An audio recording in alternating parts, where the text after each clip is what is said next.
Apollo, the youngest twin, was the god of archery, light, and music.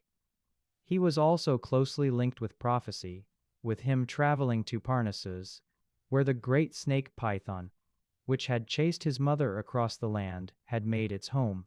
Taking his revenge, he would slay the beast with countless shots from his golden bow, constructing a great temple where its body fell, a site that would become the home of the famous oracle of Delphi, known as the Pythia. The oracle would become one of the most influential figures in ancient Greece, where anyone from great kings to common farmers went for advice. Said to be the mouthpiece of Apollo, she would inhale the vapors rising from her chamber and go into a frenzied state, delivering the gods' prophecies through her psychotic and demented chanting. Following his great victory over Python, a beast he had killed with over 1,000 arrows, Apollo was filled with pride, declaring himself the greatest archer to have ever lived. So proud was Apollo that when he saw Eros, the youthful god of love, holding his own bow and set of arrows, Apollo would laugh at the child, declaring that he was unfit to even wield such a weapon. Filled with rage, Eros would swear revenge against Apollo, promising to show him the full extent and true power of his bow. Following Apollo to the river Peneus, Eros would soon spot the river's daughter, the beautiful Daphne, sitting upon the shore. Taking aim with his bow, Eros would fire a gold-tipped arrow at Apollo, causing him to fall madly in love with her.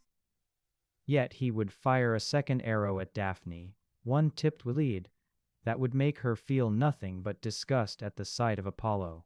And so, as the god of art approached, Daphne overcome with desire, she would flee at the very sight of him, running through the forest in a desperate attempt to escape. Consumed by Eros's spell and longing to confess his love, Apollo would chase her through the woods, using his divine powers to quick catch up and reach her.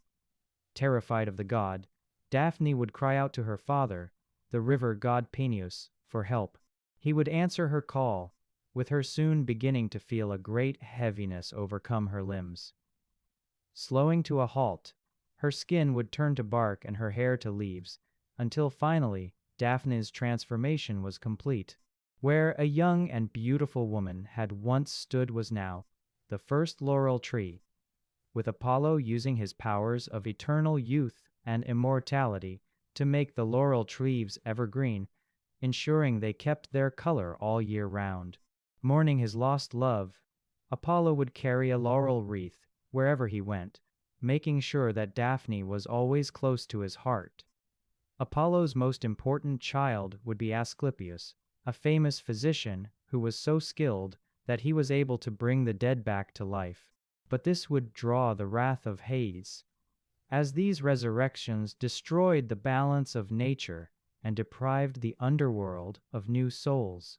To restore the natural order, Zeus would kill Asclepius with a thunderbolt.